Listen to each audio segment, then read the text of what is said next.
Градоначалникот на општина Центар Горан Герасимовски информира дека во петок, 30 мај, во паркот на франкофонијата со почеток од 18 часот ќе се одржи културно-гастрономскиот настан Нош и вилјушка на европска чинија. Герасимовски потенцира дека и годинава ќе се промовира културната разноликост преку представување на традиционални македонски и европски гастрономски производи. Ги поканувам сите граѓани да ни се придружат на настанот Нош и вилјушка на европска чинија и заеднички да уживаме во вкусовите на македонската и европската традиција. Преку храната ги славиме традициите, се запознаваме меѓу себе и градиме почит меѓу различни култури. Центар и ќе остане општина на вредности и различности. Ветуваме одлична забава, вкусна храна и добра музика, истакна првиот човек на Центар.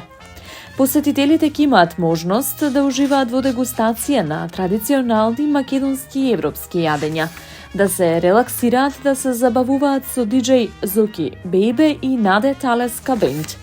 Настанот е во организација на општина Центар и е отворен за сите граѓани. Градоначалникот на општина Газибаба Бобан Стевковски информираше дека жителите на Стајковци после 40 години добиваат современ, безбеден и целосно асфалтиран пат. Сведочевме на големо задоволство и благодарност од граѓаните, за кои овој проект представува не само олеснување на секојдневното живење, туку и символ на исполнето ветување и враќање на достоинството во нивното населено место. Проектот во Стајковци е само еден дел од нашата поширока стратегија за инфраструктурен развој на сите населени места во општина Газибаба. Од урбаните средини до најоддалечените населени места, денес се гледаат видливи резултати од континуираната работа.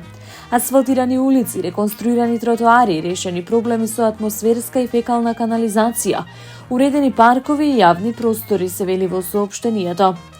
Градоначалникот посочи дека во последниот период се реализирале значајни проекти во Идризово, Ченто, Инџиково, Булачани, Маџари, Триангла, Гоце Делчев и многу други населени места.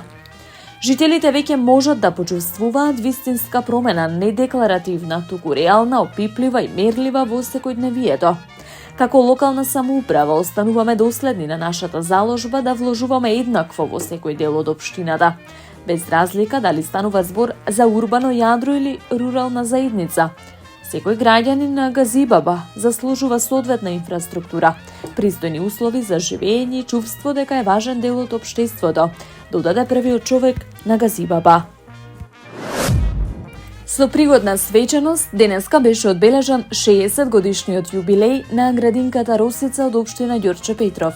На настанот присуствуваа воспитувачи, родители, поранешни и сегашни вработени, како и голем број деца кои го исполнија Центарот за култура во Ѓорче Петров со насмевки, песни и игри. По повод јубилејот, своје обраќање имаше и градоначалникот на општина Ѓорче Петров Александар Стојковски, која истакна важноста на оваа институција за заедницата. За дел од атмосферата сподели повеќе и на социјалните мрежи. Градинката Росица не е само простор за чување и воспитување деца.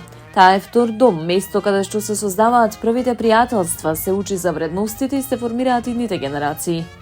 Денес славиме 60 години љубов, труд и посветеност од луѓе кои вложиле се за децата. Ѓорче Петров ќе продолжи со целосна поддршка на ваквите институции, затоа што децата се нашата најголема инспирација и иднина, истакна првиот човек на Ѓорче Петров. Општина Ѓорче Петров останува посветена на унапредување на условите за работа во детските установи, вложувајќи во модернизација, едукација и создавање подобра средина за раст и развој на најмладите, велат од локалната самоуправа.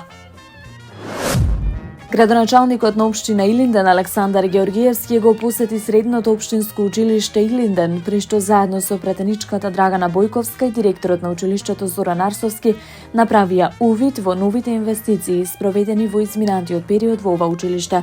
Како што истакна градоначалникот Георгиевски, во денешното дигитално време, технологијата игра клучна улога во начинот на кој се одвива образованието. Индустријскиот роботски систем со роботската рака е напреден уред кој може да извршува различни задачи со голема прецизност. Таа ќе биде користена за демонстрации на механизмите на движење кај најкомплексните роботи, за демонстрација на интегрирање на роботи во автоматизацијата на процесите. Преку практични примери и вежби, учениците ќе имаат можност да научат како функционираат роботите, како се програмираат и како тие можат да се применат во индустријата. Ова ќе биде особено корисно за учениците кои се заинтересирани за наука, технологија, инженерство и математика, се вели во соопштението од локалната самоуправа. Покрај роботската рака во училиштето е поставена и платформа за лица кои имаат проблем со мобилност. Платформата е иновативно решение кое со подигнување и спуштање овозможува лесен и брз пристап до различни катови и простории во училиштето кои имаат проблем со движењето. Со користењето на оваа платформа се обезбедува поголема автономија и независност на лицата со количка, но и се овозможува тие без поголеми потешкоти да имаат пристап до сите кабинети и лаборатории. Таму е Скопје, град мој убав лише, што ми расте сни.